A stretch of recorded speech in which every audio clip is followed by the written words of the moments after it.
चला बाळांनो, good morning. JEE मेन्सचे प्रश्न चालू आहेत आपले. ठीक आहे बाळांनो, लेसनचं नाव आहे सेट अँड रिलेशन. ठीक आहे, त्याचे पीवायक्यूज डायरेक्ट आपण चालू करतोय. ओके, चला बाळांनो, फर्स्ट क्वेश्चन आहे.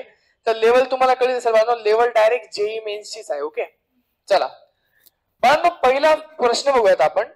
Late S equals to N union zero. बेटा एन युनियन झिरो म्हणजे काय रे? एन म्हणजे काय? Natural numbers. ठीक आहे, युनियन झिरो म्हणजे काय? थोडक्यात होल नंबर्स. आलं लक्षात? Natural numbers union zero. Define the relation from S to R. अच्छा, एस पासून आर पर्यंत एक रिलेशन डिफाइन होते. बरं, रिलेशन मध्ये दोन सेट असतात ना, एक डोमेन आणि कोडोमेन. आलं का लक्षात? हा, तर एस पासून आर पर्यंत एक रिलेशन डिफाइन होते. बरं, आलं लक्षात? ओके, कसं बेटा चेक करू आपण. तर आर काय रिलेशन काय आहे? X comma y such that, ठीक आहे बाळांनो, log of y to the base e equals to log of 2/5 to the base e. येतं लक्षात? log of y to the base e equals to log of 2/5 to the base e. x into log of 2/5 to the base e. x belongs to s, y belongs to r. येतं लक्षात? म्हणजे बाळांनो, आपल्याला natural numbers plus zero व्हायचे. म्हणजे पहिला number काय टाकायचा? 0, मग काय टाकायचा? 1, मग काय टाकायचा? 2, मग काय टाकायचा? 3. तो जो तुमचा एक्स आहे ना बाळांनो, एक्स पहिला, पहिले त्याचा अर्थ समजून घ्या बरं का. काय जो पहिला एलिमेंट आहे ना, तो आपण कोणता कोणता टाकायचा बाळांनो सांगा? तो टाकायचा आपला 0, 1, 2, 3, 4. सर तुम्हाला कसं कळलं बाळा? एक्स बिलॉंग्स टू एस आहे ना, आणि एस म्हणजे बाळांनो नॅचरल नंबर्स युनियन झिरो आहे ना. तर असं बाळाला थोडं शोधावं लागतं बरं का, कुठून काय कसं टाकायचं. आलं लक्षात? समजतं बाळांनो? आणि जो वाय बाळांनो, वाय जो पुढचा नंबर येणार आहे त्याचं काही टेन्शन नाही बाळा, कारण की तो Y belongs to direct real numbers देऊन टाकले, म्हणजे तो रिअल नंबर येणार डायरेक्ट. त्याचा काही विषय नाही. आलं का लक्षात? हा, तर तुम्हाला एक्स कोणते कोणते व्हॅल्यूज टाकायचे कळलं का? येते लक्षात? बरं, आता एक्सच्या व्हॅल्यूज कशात टाकायच्या बाळांनो ते इम्पॉर्टंट आहे. बोला, ह्या इक्वेशन मध्ये टाकायचं ना आपल्या एक्सच्या व्हॅल्यूज. एक काम करा बरं, ह्याला जरा आपण थोडस नीट लिहून घेऊयात बरं बाळांनो. इकडे काय सांगा, हे आहे log of y to the base e equals to x into log of 2/5 to the base e. आपण y आणि x मध्ये थोडस इझी रिलेशन आणण्याचा प्रयत्न करू बाळांनो याच्यामध्ये. ठीक आहे ना? चला, कसं करणार सांगा बाळांनो मला. येस, बरोबर बाळा. आता हे बघा मला, तुम्हाला लॉग ची एक प्रॉपर्टी मी सांगितली होती, जम्पिंग प्रॉपर्टी म्हणून होती बेटा, आठवलं का? आलं लक्षात? उडी मारण्याची प्रॉपर्टी. बाळा हा जो एक्स आहे ना, हा रिव्हर्स जम्पिंग प्रॉपर्टीने याच्या डोक्यावरती जाईल. आलं लक्षात? म्हणजे रेस टू पॉवर होऊन जाईल त्याची. समजते बाळांनो? असं मी काय करणार आहे, कारण की मला दोन्हीकडच्या लॉग उडवायचे. दोन्हीकडचे लॉग उडवायचे असतील तर बाळांनो सर्वात पहिले इथे कोणीच नको. आलं का लक्षात? तर लॉग उडतील. समजते बाळांनो? तर एक्स ला काय करायचं? पॉवरला देऊन टाकायचं. चला बेटा बोला, log of y to the base e equals to log of 2/5 to the base e raise to x. इथपर्यंत आले? चला आता बाळांनो, दोन्ही साईडला लॉग आहे ना, तर दोन्ही साईडचे लॉग तुम्ही काढून टाकू शकता. बेस पण सेम आहे, काही टेन्शन नाही. चला काय झालं? y equals to 2/5 raise to x. इथपर्यंत आले? इथपर्यंत आले बाळांनो? चला आता पुढे काय म्हणलेले बघा. आता शिका आपलं वायचं आणि एक्सचं रिलेशन आलं बरं का बाळांनो. ओके, आता त्यांनी म्हणलेले बाळांनो की एक्स चे व्हॅल्यू आपण टाकायचे 0, 1, 2, 3, 4, 5, 6, 7, 8, 9, 10 अशा टाकायच्या व्हॅल्यू. ठीक आहे, शोधायचं काय? Sum of all elements in the range of R. एक मिनिट, रेंज सेट म्हणजे काय असतो बाळांनो सांगा? रेंज म्हणजे जो वायचा सेट असतो ना, वाय, त्याला आपण रेंज सेट म्हणतो ना. आठवलं का? म्हणजे तुम्ही एक्स ची व्हॅल्यू जी इनपुट करता ती जाऊन जिथे बेटा जाते त्याला आपण रेंज सेट म्हणतो. येते लक्षात? मग मला सांगा तुमचा रेंज सेट कोणता येईल? वायच्या व्हॅल्यूज ना. तर जेवढे पण वायच्या व्हॅल्यूज येत आहेत त्या सगळ्यांची ऍडिशन करायची. कळलं का? सगळ्यांना समजतं बाळांनो? येते लक्षात? चला आता वायच्या व्हॅल्यूज कशा कशा येतील बाळांनो आपण पहिले ते चेक करू बरं का. वायचे इक्वेशन काय मला सांगा? y इक्वल्स टू तुम्हाला दिलेलं बाळांनो त्यांनी y equals to 2/5 raise to x म्हणलेलं ना त्यांनी. येते लक्षात? हा, मग काय करणार सांगा बरं बाळांनो तुम्ही. आता सर्वात पहिले एक्स ची कोणती कोणी टाकायला लावली त्यांनी? आपल्याला 0, 1, 2, 3, 4 अशी टाकायला लावली. चला y इक्वल्स टू सर्वात पहिले काय आलं? 2/5 रेस टू 0. हा, त्याच्यानंतर y ची अजून एक पुढची व्हॅल्यू काय सांगा? 2/5 रेस टू 1. त्याच्यानंतर y equals to 2/5 raise to 2, त्याच्यानंतर y इक्वल्स टू काय सांगा बाळांनो, सगळ्यांना समजते का, 2/5 असंच चालत राहील ते, या y च्या व्हॅल्यू येत राहतील. म्हणजे हा तुमचा काय झाला, रेंज सेट झाला. आलं का लक्षात, समजते का बाळांनो, दिस इज अवर रेंज सेट. हा झाला तुमचा रेंज सेट. ओके, येस बाळा, बहुतेक कसं काय केलं सांग बरं बाळा.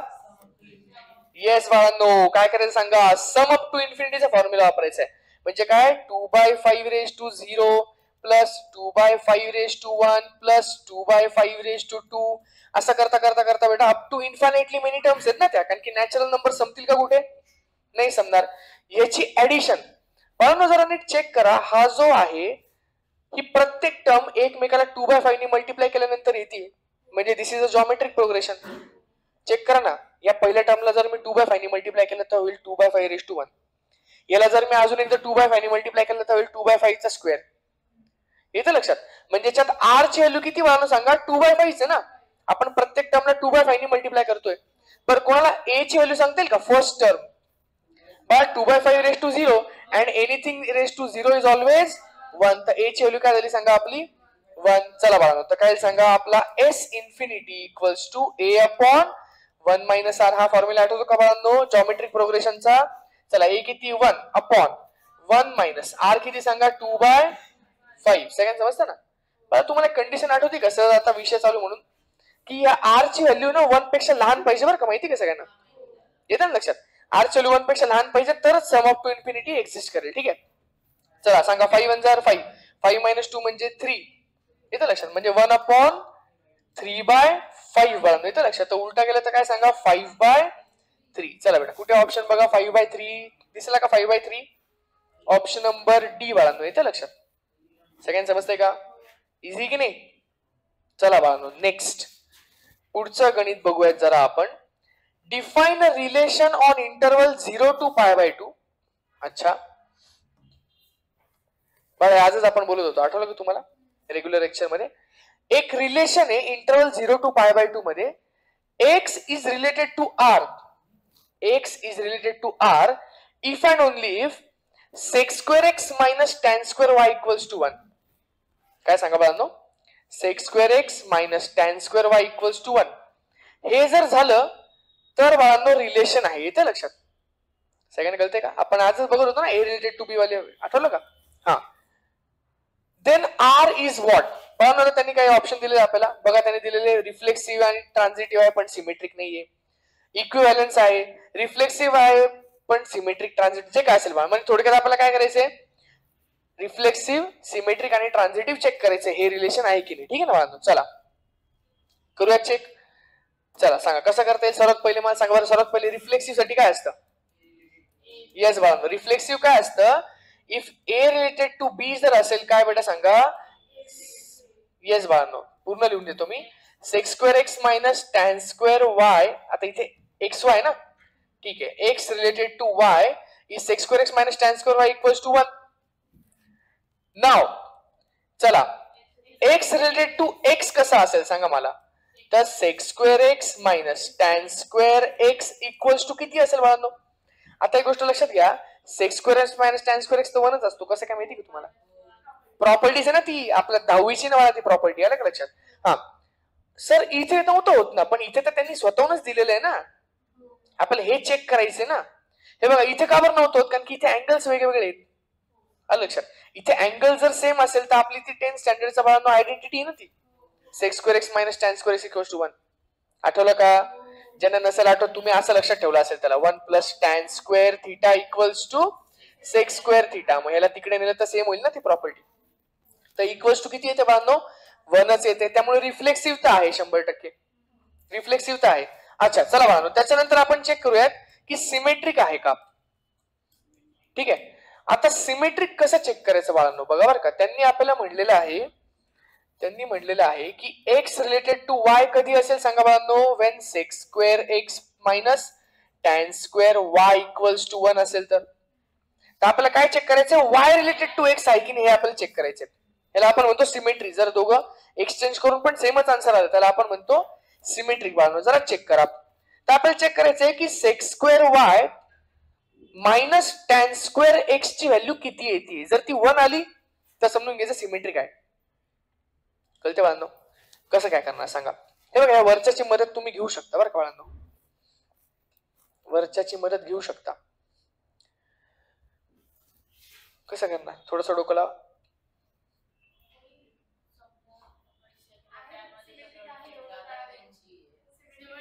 का बाळांनो? का बरं सिमेट्रिक आहे? नाही ना, आपण मग अँगल्स एक्सचेंज केले. अँगल समजा एक असेल 30, दुसरा असेल 45, तर प्रत्येक वेळेला ट्रू नाही येणार ना ते. आलं लक्षात? प्रत्येक वेळेला ट्रू नाही येणार, किंवा येऊ पण शकतं. येतं लक्षात? तर बाळांनो आपल्याला ते व्हेरीफाय करावं लागेल ना, कारण की जर नाही आलं तर प्रॉब्लेम होऊन जायचा. आता बाळांनो बघा, हे जे एमसीक्यूज आहेत ना, एमसीक्यूज सॉल्व्ह करताना लक्षात ठेवा, तुम्हाला कोणाला प्रूव्ह नाही करून दाखवायचं, जसं आपण बोर्ड्स मध्ये करतो. आलं लक्षात? येते लक्षात? समजा तुम्ही 1-2 एक्झाम्पल घेतले आणि समजा ट्रू झालंच, तर तुम्ही अज्युम करू शकता की ट्रू असेल ते. आलं लक्षात? पण त्याच्या ऐवजी माझ्याकडे एकदम भारी आयडिया बाळांनो. बघा, मला सांगा, तुमच्याकडे सेक वाय आहे ना, सेक वायचं कन्वर्जन तुम्ही टॅन वाय मध्ये करू शकता का? करू शकता ना बाळांनो. तोच आपला फॉर्म्युला काय सांगा, 1 plus tan square theta equals to sec square theta. येते लक्षात? तर मला सांगा, सेक स्क्वेअर वाय जो असेल तो असेल 1 प्लस टॅन स्क्वेअर वाय ना. येते का लक्षात? तर तो असेल 1 plus tan square y. Okay, minus tan square x ला तुम्ही सेक स्क्वेअर एक्स मध्ये कन्वर्ट करू शकता का? येस बाळांनो. तर इथे काय असेल सांगा, तो tan square x equal to sec square x minus 1. तर बोला काय लिहिलं मी इकडे, सेक स्क्वेअर एक्स मायनस 1. येते लक्षात? आता काय झालं सांगा, 1 plus tan square y minus sec square x minus minus plus 1. तर बाळांनो काय झालं बघा, सॉरी, हा, पण बाळांनो तुम्ही मला सांगा, आता इथे 1 प्लस 1 किती झालंय सांगा, 2 झालाय ना. 1 plus 1 2 plus tan square y minus sec square x. आता बाळांनो ह्याची कुठे मदत घेता येईल का आपल्याला? हा, याच्यामधनं समजा मी मायनस साइन कॉमन काढलं दोघांमधनं, तर दोघांचे साइन उलटे होऊन जातील ना. थोडक्यात हा येऊन जाईल सेक स्क्वेअर एक्स, हा येऊन जाईल मायनस टॅन स्क्वेअर वाय. तर याची व्हॅल्यू तर 1 येते ना. तर म्हणजे झालं ते 2 मायनस 1 म्हणजे 1 झालं ना. आलं का लक्षात? समजलं का? म्हणजे सिमेट्रिक पण आहे ते लक्षात. आता हे असे एक्झाम्पल्स आपल्या बोर्ड्स मध्ये नाही ना. आलं हे तुम्हाला इथेच सापडतील. आलं लक्षात? पण तरी खूप अवघड नाही मला. आलं लक्षात? सिंपल आहे. जेही म्हटलं तरी सोपं आहे. कुठे बाळा?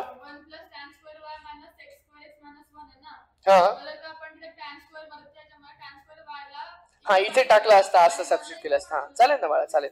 ते तेच असते, तीच मेथड बाळा ही पण. आपण तू म्हणते इथे सबस्टिट्यूट करायचं, आपण इथे सबस्टिट्यूट केलं, त्याचं सेमच पडतं. ठीक आहे ना.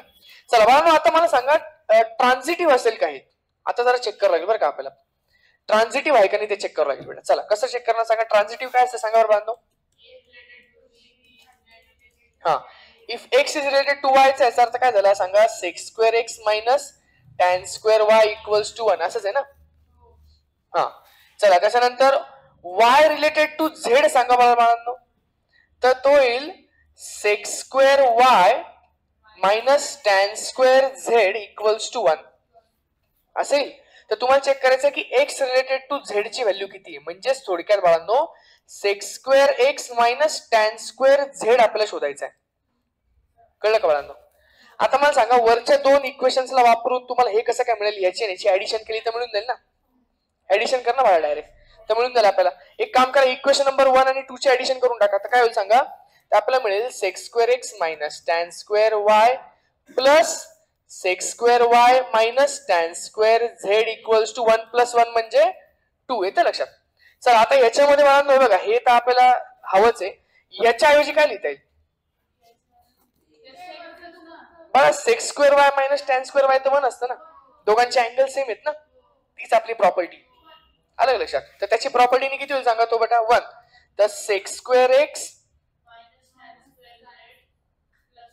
1 प्लस टॅन स्क्वेअर, बरोबर लिहितो ना बेटा आपण. हा चला, तर minus tan square z equals to, हा 1 आहे, हा 1 ला तिकडे पाठवलं 2 मायनस 1 किती जाईल सांगा बाळांनो, 1. तर हे पण प्रूव्ह झालं बघा. म्हणजे काय सांगा बाळांनो, तो ट्रान्झिटिव्ह पण आहे. ते लक्षात बाळांनो, मी मुद्दामून आहे ना ते फुल लिहितोय. आलं का लक्षात? कारण की काय होईल, तुम्ही आता मला पटापट सांगताय, पण ते नंतर तुम्ही जेव्हा 4-5 महिन्यांनी ते उडून बघाल परत, तेव्हा काहीच कळणार नाही कुठे काय केलं होतं, आलं लक्षात. त्यामुळे मी ते फुल स्टेप्स मध्ये लिहितो, ठीक आहे ना. तुम्हाला जेई मध्ये एवढं डिटेल मध्ये लिहायची गरज आहे का? नाही बाळांनो, व्हेरी गुड, ओके. जेई मध्ये लिहायचीच गरज आहे का पहिले? नाही बाळांनो, ठीक आहे ना. तर तुम्हाला काय करायचं सांगा बाळांनो, कुठलं रिलेशन आहे? Equivalence relation. जेव्हा तिघं पण असतात, रिफ्लेक्सिव्ह पण आहे, सिमेट्रिक पण आहे, ट्रान्झिटिव्ह पण आहे, त्याला आपण काय म्हणतो सांगा बाळांनो? Equivalence relation. चला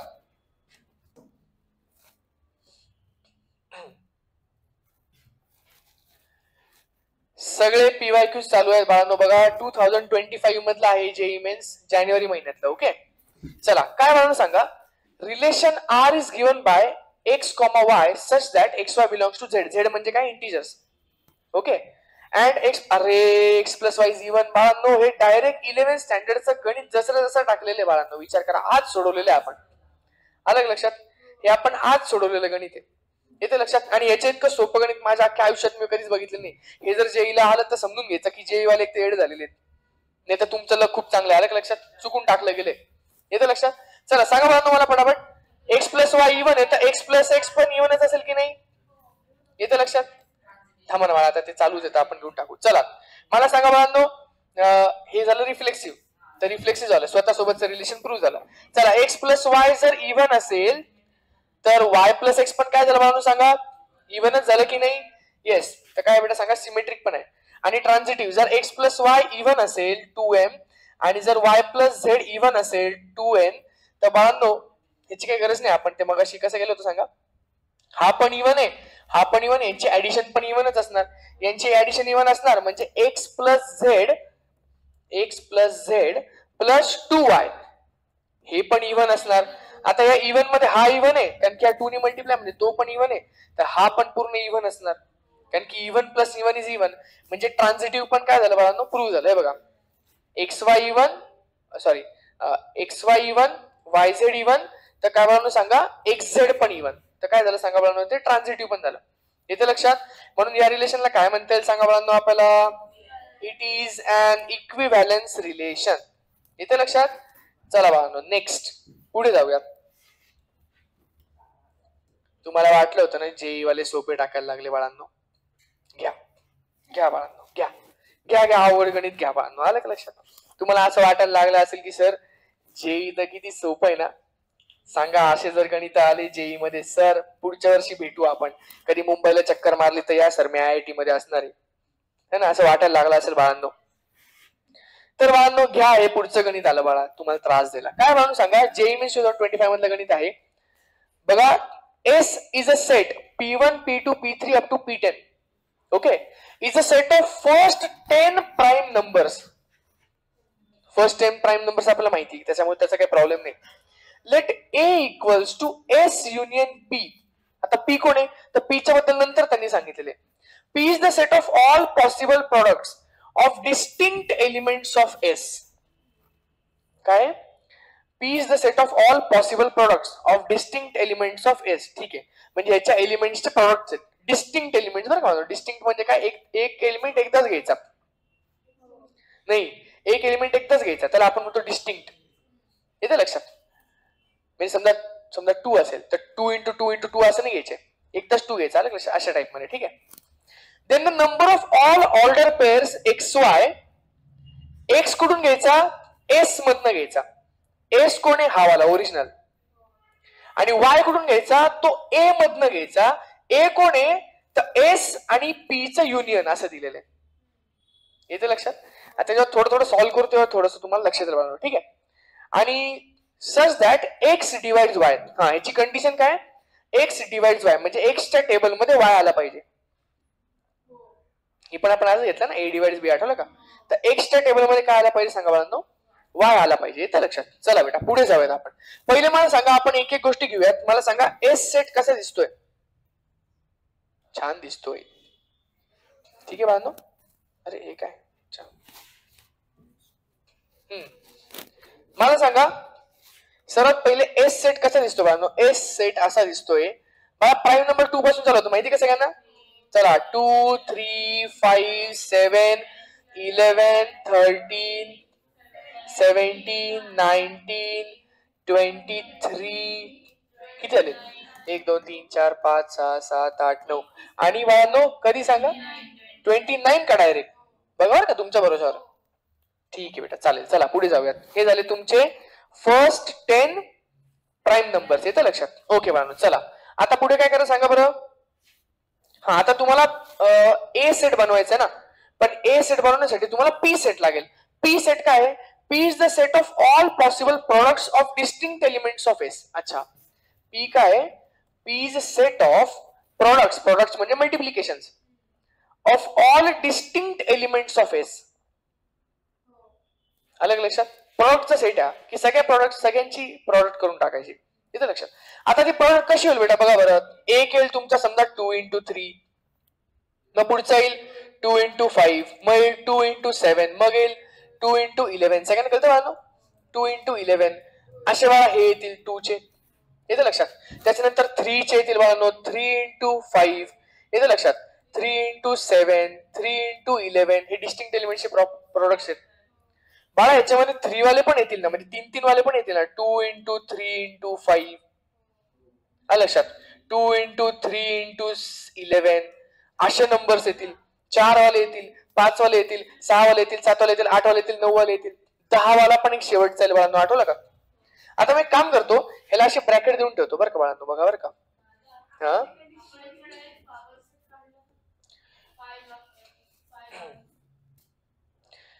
नाही, पॉवर त्याच्यात एलिमेंट्स किती बघा, त्याच्यात नाही काय आपल्याला काय करायचं.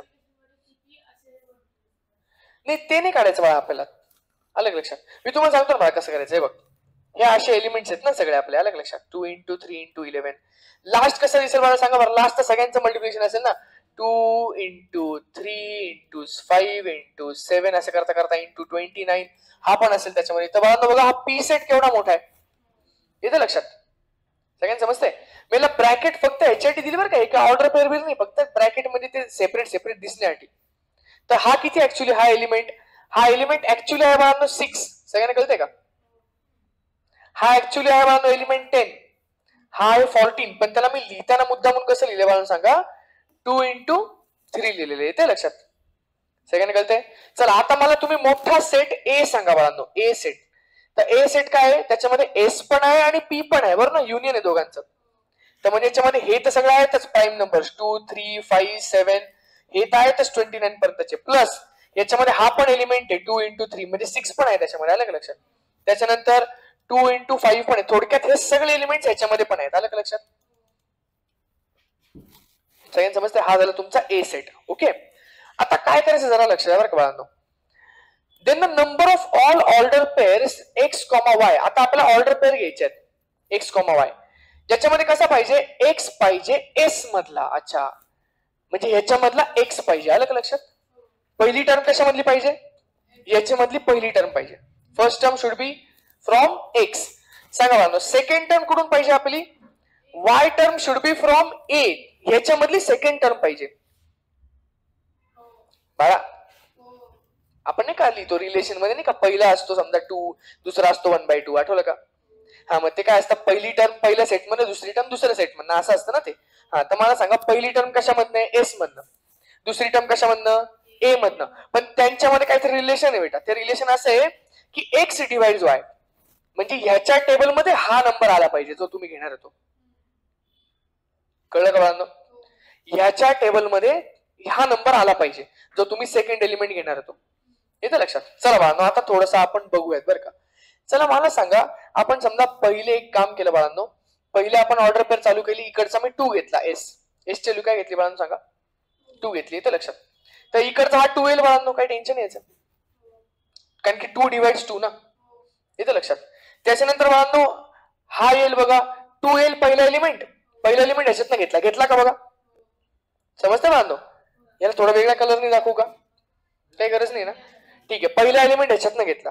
दुसरा एलिमेंट हा घेतला बेटा मी इकडनं, तर 2 into 3 पण चालेल, कारण की तो 6 आहे ना. तर 2 डिवाइड 6. येतं लक्षात? अजून हा पण चालेल बघा 2 into 5 पण चालेल. येतं लक्षात? तर हे सगळे चालतील बाळांनो असे नंबर्स. आता हे किती नंबर्स आहेत बाळांनो हे आपल्याला जरा शोध लावायचा आहे. हे किती नंबर्स आहेत? काय म्हणते बाळा? हा हा, नाही ना बाळा तसं नाही ना. आता याच्यामध्ये बाकीचे पण आहेत ना, याच्यामध्ये 3 into 5 वाला पण आहे, तो नाही घेऊन चालणार आपल्याला. एस मध्ये नाही नाही, हे तर आताचे 2 चं चालू बाळा, पण 2 चे असे किती येतील हे आपल्याला चेक करायचं. आलं का लक्षात? नाही ना बाळा, अर्ध पण नाही ना. हा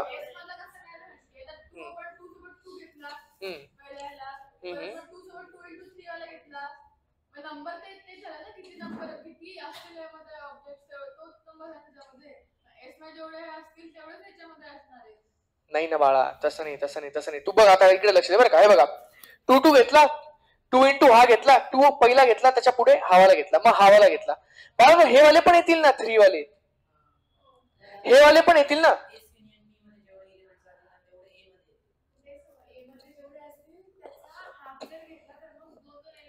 नाही ना, तुला एक गोष्ट कळत नाही बाळा. बघ ह्याच्यामध्ये हा पण एलिमेंट आहे काय बघ, ह्याच्यामध्ये ना एक एलिमेंट असा पण आहे बघा, 19 into 23. हा घ्यायचा का आपल्याला? नाही घ्यायचा ना. ह्याच्यामध्ये असं पण एक एलिमेंट येणार आहे की 19 into 23 into 29.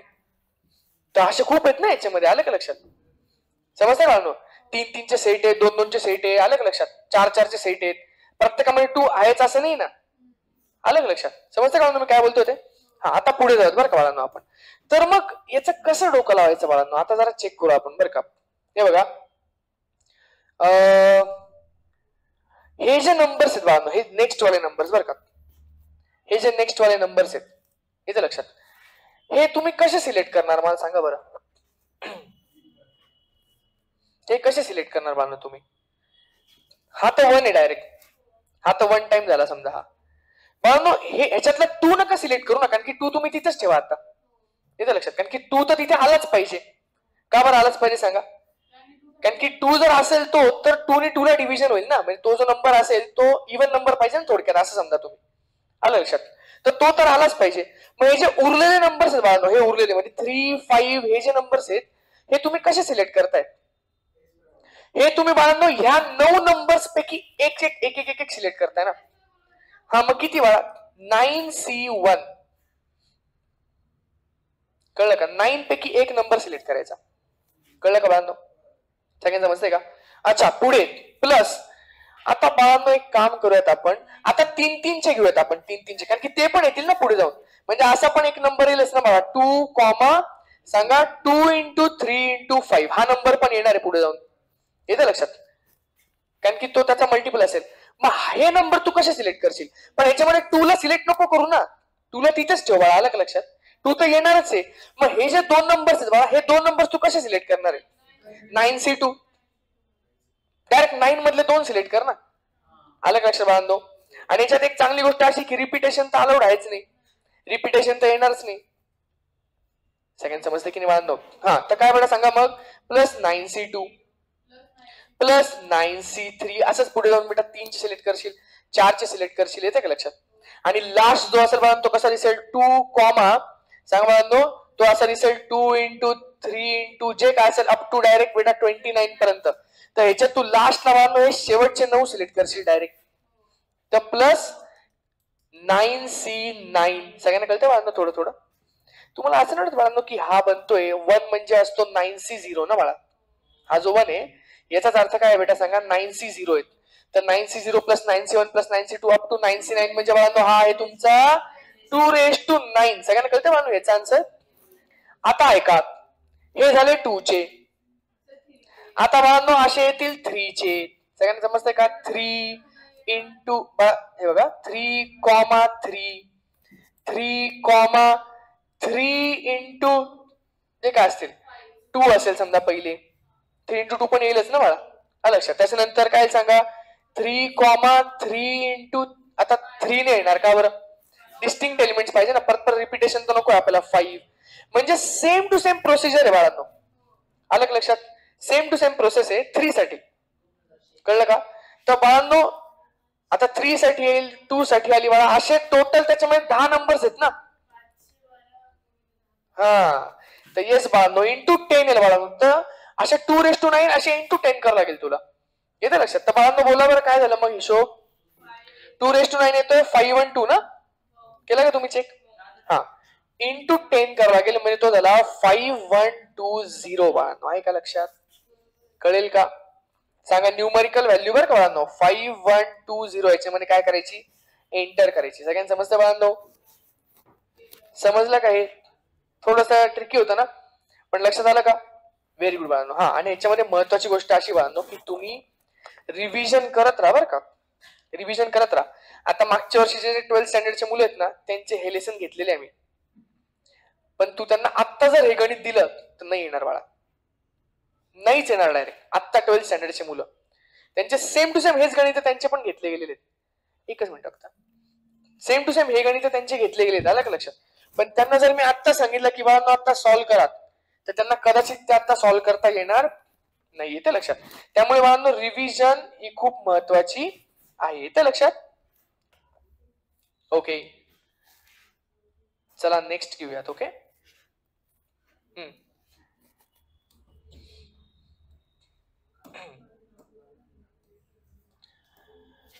काय क्वेश्चन आहे बाळांनो, जरा चेक करा. ठीक आहे, बघा. Let x equals to r cross r, येतं लक्षात? Define a relation r on x as, relation कसं आहे बघा बाळांनो, a1, b1 रिलेटेड आहे a2, b2 शी जर b1 is equals to b2, आलं लक्षात? बाळांनो हे चिन्ह माहिती का तुम्हाला कोणतं आहे? हे इफ अँड ओनली इफ चं बेटा चिन्ह आहे, आलं लक्षात? इफ अँड ओनली इफ ची साइन येते, म्हणजे this is related if and only if this happens, आलं लक्षात? समजतं बाळांनो? तर p त्याला आपण असं म्हणू शकतो की p implies q and q implies p, असं म्हणू शकतो त्याला आपण. ठीक आहे ना, म्हणजे p झाला तर q आणि q झाला तर p, थोडक्यात असं असतं. ठीक आहे, त्याचं नका टेन्शन घेऊ काही. तर हे रिलेशन कळलंय का बाळा तुम्हाला? पहिले मला हे सांगा बरं, a1 b1 related to a2 b2 असेल जर b1 इक्वल्स टू b2 असेल, म्हणजे हा आणि हा इक्वल असला पाहिजे. दिसतो बाळांनो? हे दोघं इक्वल असले पाहिजे. ठीक आहे, स्टेटमेंट 1 आहे की is it an equivalence relation, आणि स्टेटमेंट 2 आहे for some ab belongs to x s. ठीक आहे, s equals to x, y belongs to x. ठीक आहे, xy is related to AB represents a line parallel to y equals to x. दिसायला तर खूपच घाण दिसते बाळांनो, चेक करूत आपण कसं येतं. ठीक आहे ना, चला इकडे लक्ष द्या बाळांनो, बघा बरं का. तर सर्वात पहिली इक्विव्हॅलन्स रिलेशन आहे की नाही ते आपण चेक करायचं. आता तुम्हाला ऑप्शन असलेले असतील की फर्स्ट ट्रू आहे का सेकंड ट्रू आहे का दोन्ही ट्रू आहे का दोन्ही फॉल्स आहे, असं काहीतरी दिलं असेल तुम्हाला ऑप्शन मध्ये. ठीक आहे ना, चला बाळांनो आपण चेक करूया. ठीक आहे, मला सांगा इक्विव्हॅलन्स रिलेशन म्हणजे काय असतं बाळांनो? येस बाळांनो, तिघ कंडिशन्स ना. चला आपण पहिले रिफ्लेक्सिव्ह बघून घेऊयात, रिफ्लेक्सिव्ह बघून घेऊयात. ठीक आहे बाळांनो, रिफ्लेक्सिव्ह मध्ये काय सांगा, हे बघा, a1, b1 related to a2, b2, येते लक्षात? Implies, double implies b1 equals to b2, हे आहे तुमचं रिलेशन, येते लक्षात? मग मला सांगा आपण काय करतो बाळांनो, रिफ्लेक्सिव्हच्या वेळेस स्वतः सोबतचं रिलेशन चेक करतो. आता स्वतः सोबतचं रिलेशन म्हणजे ह्याचं रिलेशन ह्याच्याच सोबतचं ना, म्हणजे काय सांगा, a1, b1 related to a1, b1, येते लक्षात? आता हे जर असतं, हे जर असेल बाळांनो, तर b1 इक्वल्स टू b1 तर खरंच आहे ना, येते लक्षात? Which implies b1 equals to b1 which is true. त्याने आपल्याला सांगितलं ना की हा आणि हा इक्वल पाहिजे, तर आता हा आणि हा तर b1 आणि b1 झाले, तर b1 तर b1 ची इक्वलच आहे ना. थोडी थोडी स्कीम कळते का बाळांनो? तर हे काय सांगा, रिफ्लेक्सिव्ह रिलेशन आहे, तर लक्षात. आता आपण बाळांनो जरा बघूयात सिमेट्रिक आहे का, काय वाटतं बाळांनो सांगा अंदाजे? हे बघ, सिमेट्रिक कसं काही सांगा, a1 b1 related to a2 b2, येते लक्षात? याची काय कंडिशन आहे, b1 इक्वल्स टू b2. आता हे जर तुम्ही उलटे केले असेल तर सिमेट्रिक साठीची कंडिशन होते ना बाळांनो. चला सांगा आता काय बाळा, a2 b2 related to a1 b1, चला सांगा. तर बाळांनो याच्यामध्ये हा आणि हा इक्वल असेल ना, तर ते तर ट्रूच असेल ना बाळा, b1 इक्वल्स टू b2. का बरं सांगा? कारण की b1 equals to b2, sorry b2 equals to b1 आहे ना इकडे. काय सांगा, b2 इक्वल्स टू b1, हे दोघं ट्रू असतील ना. आता b2 इक्वल्स टू b1 तर असेलच का, कारण की b1 इक्वल्स टू b तर आहेच ना. तर आपण काही वेगळं असं काही अज्युमच नाही केलं ना मला, त्यांनी जे दिले ते फक्त उलट केलेले, ते तर सेमच असणार. तर सिमेट्रिक पण आहे बाळांनो, येते का लक्षात? चला आता ट्रान्झिटिव्ह चेक करू बरं का आपण. ट्रान्झिटिव्ह, आता ट्रान्झिटिव्ह कसं असतं बघा, हे बघा. ट्रान्झिटिव्ह असेल A1 B1, ठीक आहे. A1 B1 related to A2 B2, याची कंडिशन आहे B1 इक्वल्स टू B2, ठीक आहे. चला त्याच्यानंतर आपण काय करतो, ह्याला घेतो, आठवलं का? तर काय करतो आपण सांगा, A2 B2 चं रिलेशन समजा A3 B3 सोबत घेतलं आपण, तर ते काय असेल म्हणून सांगा, B2 इक्वल्स टू B3. कळलं? आता आपल्याला काय चेक करायचं म्हणून सांगा, आपल्याला चेक करायचंय A1 B1 चं रिलेशन A3 B3 सोबत असेल का? म्हणजे बाळांनो B1 आणि B3 सेम असेल का? असेल ना, कारण की B1 जर B2 सोबत इक्वल आहे, B2 जर B3 सोबत इक्वल आहे, तर B1 पण B3 सोबत इक्वल असेलच ना. तर हे तर आहेच ना, तर काय एवढं विशेष गोष्ट नव्हती बाळा. म्हणजे काय सांगा, स्टेटमेंट नंबर 1 काय सांगा आपलं ट्रू आहे बेटा. आलं लक्षात? की काय सांगा, ते रिलेशन तिघ पण आहे ना याच्यामध्ये, तर इक्विव्हॅलन्स रिलेशन आहे बाळांनो, येतं लक्षात. तर statement 1 is true. R is an equivalence relation. का बरं इक्विव्हॅलन्स आलं सांगा? कारण की रिफ्लेक्सिव्ह पण आहे, सिमेट्रिक पण आहे, ट्रान्झिटिव्ह पण आहे. जर तिघ असतील तर त्याला आपण म्हणतो बाळांनो इक्विव्हॅलन्स रिलेशन. चला नेक्स्ट, आता बाळांनो पुढे जाऊयात. आता त्यांनी म्हटलेले आहे की सेट एस असा आहे, ठीक आहे बाळा. Set S is such that X comma Y belongs to X, ठीक आहे ना. काय म्हटलेले, X comma Y related to A B असेल, represents a line which is parallel to Y equals to X. ठीक आहे, ह्याचं जे रिलेशन आहे, it represents a line which is parallel to Y equals to X. बेटा पहिले मला हे सांगा, Y equals to x line कशी दिसते रे? हा एक्स ऍक्सिस आहे आणि हा वाय ऍक्सिस आहे, ठीक आहे. सांगा Y equals to x line कशी दिसते? जितका एक्स तितका वाय. म्हणजे जर एक्स 1 असेल तर वाय पण 1, हे बघा हा पॉइंट. जर हा 2 असेल तर हा पण 2, हा बघा हा पॉइंट. येते का लक्षात? सांगा जर मायनस मध्ये असेल, -1 असेल तर -1 असेल, बघा हा पॉइंट. तर तुम्हाला सगळ्यांना समजते का बाळांनो? हा 45 डिग्री वाली लाईन आहे बाळांनो ही. येतं लक्षात? ज्याचा अँगल किती बाळांनो सांगा? 45. कारण की tan 45 इक्वल्स टू 1 ना, एक्स इक्वल्स टू वाय होऊन जातो. आलं का लक्षात? ओके, तर ही लाईन आहे बाळांनो कोणती आपली सांगा? Y equals to x. अच्छा, आता मला सांगा बाळा, त्याचा विचार आहे ना करणं थोडस म्हणजे स्किल आहे बरं का. की तुम्हाला काहीतरी लाईन दिलेली आहे, आलं लक्षात? ती लाईन कोणाला दाखवायची, कुठे लाईन, येतं लक्षात? तर बाळांनो जे जे आपल्याला जमतं ना तसं तसं करत जायचं. आता मला सांगा, हे जर रिलेशन असेल, येतं लक्षात? मला सांगा एक्स कॉमा वाय जर रिलेटेड टू ए कॉमा बी असेल, तर ह्याच्याने आपल्याला काय समजतं, रिलेशन काय म्हणतं सांगा? हा सेकंड नंबर आहे, सेकंड नंबरशी इक्वल पाहिजे की नाही? आलं का लक्षात? ह्याची जी सेकंड क्वांटिटी ती तिकडच्या सेकंड क्वांटिटीशी इक्वल पाहिजे की नाही मला सांगा? म्हणजे काय सांगा, वाय इक्वल्स टू बी पाहिजे की नाही सांगा? मग जर वाय इक्वल्स टू बी पाहिजे तुम्हाला, तर y equals to something is a line parallel to x axis. Y equals to मला वाय इक्वल्स टू 3 लाईन कशी दिसते सांगा? अशी दिसते का अशी दिसते सांगा? कशी दिसते?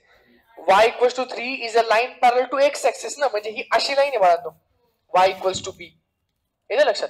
मग त्यांनी आपल्याला येड्यात काढले बेटा. त्यांनी म्हटलेले ही लाईन आणि ही लाईन पॅरलल म्हणे. पॅरलल आहे का दोन लाईन्स? नाही ना मला, पॅरलल कसं केली ती? एक अशी चाललेली, ती कुठे ना कुठेतरी तर क्रॉस करलच ना त्याला, आणि एक कशी म्हणून सांगा एक्स ऍक्सिसला पॅरलल आहे. येतं लक्षात? तर ह्या दोन लाईन्स पॅरलल आहेत का बाळांनो? नाही. तर याचा अर्थ सेकंड जे आहे बेटा ते फॉल्स आहे बरं का. येतं लक्षात? तर बाळांनो त्यांनी कुठे लिहिलंय का की first is true but second is false? हे बघ बाळा, first is true but second is false. पहिलं ट्रू आलं होतं आणि दुसरं फॉल्स आलेलं. आलं लक्षात? एक तर इथे बोथ असेल, नाही तर इथे एक तर इथे फॉल्स असेल, नाही तर इथे ट्रू असेल. आलं का लक्षात? हा, तर थोडस हा ते क्वेश्चन लोड झाल्यानंतर चेंज होतं बाळा. आलं का लक्षात? चला बाळा सुरू करूयात आपण. तर नेक्स्ट क्वेश्चन आहे आपला जेईई मेन्स 2025 मध्ये आलेला आहे, ठीक आहे बाळांनो. आपल्याला एक रिलेशन दिलेलं आहे. रिलेशन कसं दिले बघा, आर इक्वल्स टू 1 2 2 3 आणि 3 3. Be a relation defined on the set 1 2 3 4. या सेट वरती एक रिलेशन आपल्याला डिफाइन करून दिलेलं आहे, ते लक्षात? Okay. Then the minimum number of elements needed to be added in R so that R becomes an equivalence relation. बाळांनो ह्या टाइपचे जे क्वेश्चन्स आहेत हे एकदम सोपे क्वेश्चन्स आहेत. येतं लक्षात. तर जेई मध्ये जर हा क्वेश्चन आहे समजून घ्यायचा बाळांनो, आपली लॉटरी लागली. आलं का लक्षात? कारण की सोपे क्वेश्चन्स आहेत आणि सिंपल बाळांनो, तुम्हाला ते फक्त त्याचं थोडंसं एक कॅल्क्युलेशन तुम्हाला जमलं पाहिजे कसं करायचं. ठीक आहे ना. चला सांगा बाळांनो, इक्विव्हॅलन्स रिलेशन म्हणजे काय? सांग रे बाळा.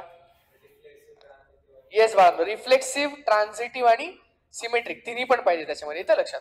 चला काय काय एलिमेंट्स आहेत आपल्याकडे सांगा बरं. तर बाळांनो आपल्याकडे एलिमेंट्स आहेत आता 1 2 आहे, 2 3 आहे आणि 3 3 आहेत. येतं लक्षात. तुम्हाला बाळांनो 1 2 3 4 सेट मधले तुम्हाला हे रिलेशन बनवायचे. ठीक आहे.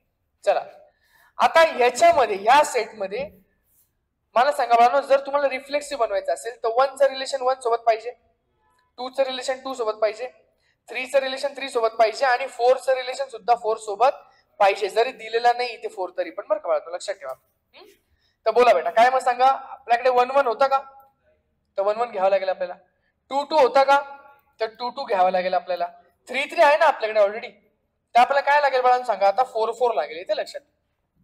बाळांनो रिफ्लेक्सिव्ह म्हणजे ना स्वतःचं रिलेशन स्वतःसोबत. तर 1 चं रिलेशन 1 सोबत, 2 चं रिलेशन 2 सोबत, 3 चं रिलेशन 3 सोबत, 4 चं रिलेशन 4 सोबत. तर याला आपण म्हणतो रिफ्लेक्सिव्ह. ठीक आहे. तर हे आपण रिफ्लेक्सिव्ह साठी बनवले. ठीक आहे. चला बाळांनो आता आपण सिमेट्री बनवूया. सिमेट्री म्हणजे काय की जर 1 चं रिलेशन 2 सोबत असेल तर 2 चं रिलेशन पण 1 सोबत पाहिजे आपल्याला. तर त्याला आपण म्हणूयात सिमेट्री. ठीक आहे. तर आता 1 चं रिलेशन 2 सोबत आहे, 2 चं रिलेशन 1 सोबत आहे का कुठे? नाही ना, घेऊन टाका. 2 चं रिलेशन 1 सोबत आपल्याला घ्यावं लागेल सिमेट्री म्हणून. ठीक आहे. चला 2 चं रिलेशन 3 सोबत आहे, 3 चं 2 सोबत आहे का कुठे? मग घ्यावं लागेल ना आपल्याला. तर 3 चं रिलेशन 2 सोबत घ्यावं लागेल. बाळांनो 3 चं रिलेशन 3 सोबत आहे, तर 3 चं रिलेशन 3 सोबत उलट केलं तरी तेच राहतं ना. तर त्याचं काही टेन्शन नसतं बरं का बाळा. म्हणजे ह्याची सिमेट्री तीच असते रिफ्लेक्सिव्ह वाल्यांची. येते लक्षात. त्यामुळे हे 2 लागतील आपल्याला. अच्छा चला बाळांनो आता अजून कोणतं लागेल. तर हे तर झालं सिमेट्रिक बाळांनो. येते लक्षात. हे झालं तुमचं सिमेट्री. आता बाळांनो ट्रान्झिटिव्हिटी साठी सांगा मला. No transitivity. येस बाळांनो. आता ट्रान्झिटिव्हिटी म्हणजे काय असतं. जर 1 चं रिलेशन 2 सोबत असेल आणि 2 चं रिलेशन अजून कोणातरी सोबत असेल, 3 सोबत असेल, तर 1 चं रिलेशन 3 सोबत आपल्याला लागतं. त्याला आपण म्हणतो ट्रान्झिटिव्हिटी. आलं का लक्षात. चला बाळांनो तर काय लागेल आपल्याला सांगा. 1 2 आहे, 2 3 आहे, पण 1 3 नाही ना आपल्याकडे. तर आपल्याला 1 3 लागेल. सगळ्यांना समजते का? थांबा आता याच्यामध्ये एक स्कीम अशी आहे का बाळांनो की 1 3 जर आला तर लगेच चेक करून घ्या त्याची सिमेट्री आहे का आपल्याकडे. 3 1 आहे का? 3 1 आहे का बाळांनो? 3 1 3 1 नाही ना आपल्याकडे. तर 3 1 पण घेऊन टाका बरं का बाळांनो. कळलं का तुम्हाला मी काय बोलतोय? कारण की तुम्ही हा एलिमेंट ऍड कराल ना त्याच्यामध्ये ट्रान्झिटिव्ह साठी. इथे लक्षात. तर हा एलिमेंट ऍड केला तर तुम्हाला उलटा एलिमेंट पण ऍड करावा लागेल सिमेट्री बनवण्यासाठी. सगळ्यांना समजतंय का बाळांनो? चला आता अजून चेक करा ट्रान्झिटिव्हिटी कोणासाठी लागेल का तुम्हाला. हे बघा आता 1 चं रिलेशन 2 सोबत आहे, 2 चं रिलेशन 1 सोबत आहे तर 1 1 आहे, 1 चं 2 सोबत आहे, 2 चं 2 सोबत आहे तर 1 2 तो स्वतःच आहे.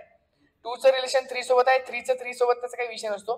2 चं 3 सोबत आहे, 3 चं 1 सोबत आहे, तर 2 चं 1 सोबत आहे का? आहे ना. इथे लक्षात. तर बाळांनो आहे 3 चं 2 सोबत आहे, 2 चं 1 सोबत आहे, 3 1 पण आहेच बाळांनो आपल्याकडे. इथे लक्षात. तर एवढेच येतील बाळांनो. इथे लक्षात. किती सांगा. 1 2 3 4 5 6 आणि 7. लक्षात ठेवा बाळांनो किती आले सांगा आपले एलिमेंट्स. 7 आपल्याला त्याच्यामध्ये एलिमेंट्स ऍड करावे लागणार आहेत. राहील लक्षात बाळांनो सगळ्यांना. कळेल का? ठीक आहे बाळांनो.